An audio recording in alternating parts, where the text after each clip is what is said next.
前不久在做那个年终总结的时候，提到古代甲这个欧甲这方面呢，也说2025年一款都没玩啊。其实我自己还是很喜欢这种骑士甲或者说板甲的造型的，和我接触的比较多的那种国甲和日甲截然不同。正巧啊，这个开年有一款有趣的或者说很有特点的甲胄产品。乐乐小青儿大，各位老铁们大家好，欢迎收看这期玩牌奇。今天呢，我们就带来由段荣工作室出品的争斗者艾德里安。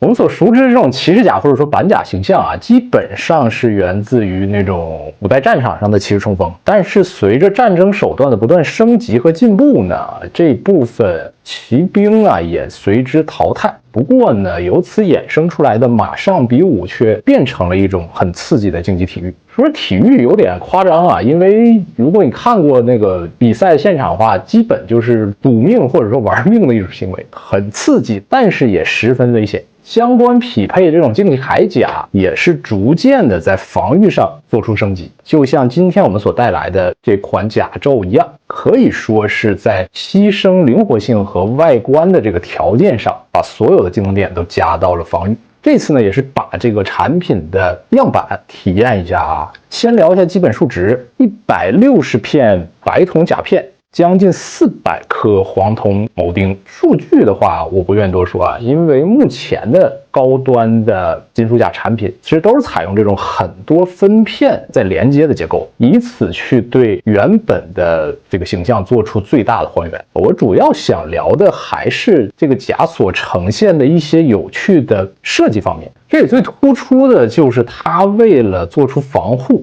多层甲片叠加的一个设计，里3层外3层的罐头形象，制作上来讲啊，个人觉得还是有一定难度的。而且呢，为了体现出本身的这个贴合感，在甲胄的厚度上是有绝对的要求的。毕竟它是作为一个1:6的产品，极限厚度也是达到了0.2毫米，让整体穿戴好之后的效果更加贴合和自然。也是因为它在工艺上追求这种比较极致的厚度，身形的比例上比较美观，不会因为这个厚重的甲胄呈现一个螃蟹臂的姿态，也可以尽量把肘部向腰间靠拢。我自己是最为喜欢它前胸以及向面门覆盖的这一块啊，自然的会做出一定的弧度。个人觉得这个在呈现上是比较考验工艺的。前胸对应螺栓的位置也有多个开孔，去适应在穿戴时候的细小差距。能看到前方和面部的连接上啊，用了一个比较巨大的螺栓啊，这个方法还是比较粗暴的啊，但是一定很有效。右侧呢也做出了一个气孔，可以自由打开，里面也能看到做出了一条条的栏杆，进一步的对那种骑枪的碎屑做出防御。后端的话也具有一个加强杆，通过这个螺栓紧紧的连接住，前后2层包裹下，头部几乎就没有什么可移动空间了啊，当然能更好的去防护来自于正面或者是坠马之后的冲击，仅仅留出了上端可以打开观看里面这个人的一个状态。不过目前这个样板的话还在制作，头雕是塞了一个骷髅，不过我个人觉得放一个骷髅也挺酷，马革裹尸那种感觉。左胸这里巨大的胸盾，这里的甲片厚度同样做的比较精细啊，因为如果说前胸这层层叠叠做的太过笨重的话，你作为一个1:6的产品叠加到一起，会显得非常的笨重和不贴合。再一个呢，能通过这种大面积的甲片看到上面保留了很多锻打呀，或者说打磨的这个痕迹啊，尤其对着光线的话，会有一种自然的不平整感啊。我觉得保有这种手工的痕迹，可能要比那种精细的机加工的效果更加能够打动人。偏磨砂的效果啊，结合这个白铜的材质，自然的观感是非常出彩的，凸显实用的那种。除去这个胸盾以外，铠甲两臂呢也是采用了一个不对称的设计。右臂这里为了兼顾拿这个骑枪的灵活性啊，还是采用了一个分片如同龙虾一样的形制。左臂的话就是主要兼顾防护了，很厚重的这种3段式的结构。再下方呢就是分片的裙甲以及由皮绳所连接的这样一个造型啊，能看到上方的铆钉同样带有一个很小很小的这个垫片。腿部装甲的话，侧面的话采用了一个这种挂钩的结构，很贴合，很牢固啊，不会有什么空档，一侧也有这个折页。当然，这个就是目前类似这种高端欧甲上都会采用的一个结构啊。我比较喜欢的是后端，这次追加了一个马刺，也是可动结构啊，这你用手转一转，还有一个不错的麻酥酥的感觉。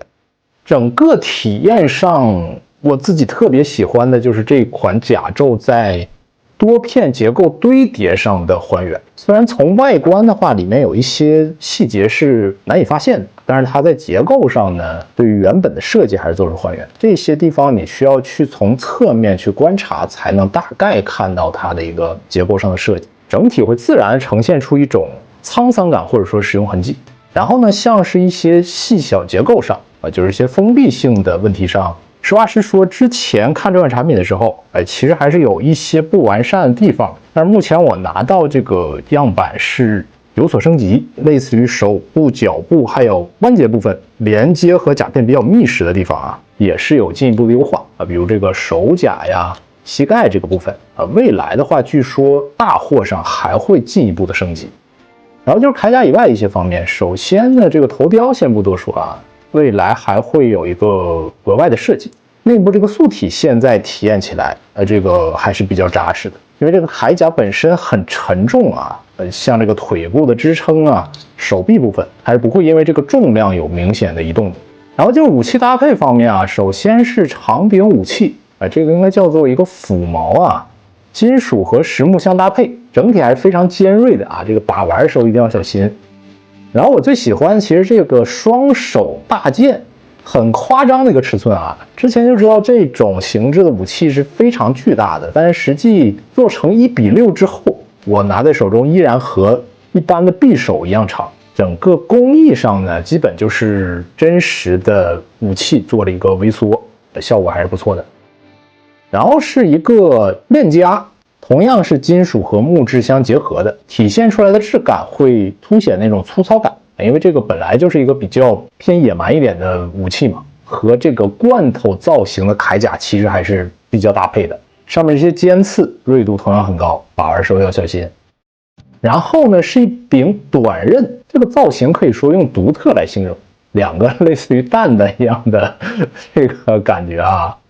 4把武器呢，我个人觉得是一个锦上添花。这个产品主要呢还是针对于这个甲胄的还原，尤其是它的质感，还有呢基于厚度所带来这种贴合感。未来真正在量产的时候，希望对于这些能有所保持，在一些封闭性上再进一步优化。体验下来的话，一个很明显的感觉就是我能通过这个1:6的玩具了解到本身这个铠甲基于它的使用场景做出了哪些设计，尤其它上面会有很多这种螺栓一般来讲我是不太愿意拆甲的，但是你做成这种可以拧的结构的话，我就很想给它拆下来看一看。就外观层面来讲，这款甲可能不是一个很优雅、很帅气的那种骑士甲，但绝对是一个基于防御和竞技使用考虑而产生的厚重的铠甲。这种切实考虑到实用性和防御性上的铠甲，也能给大家带来额外不同的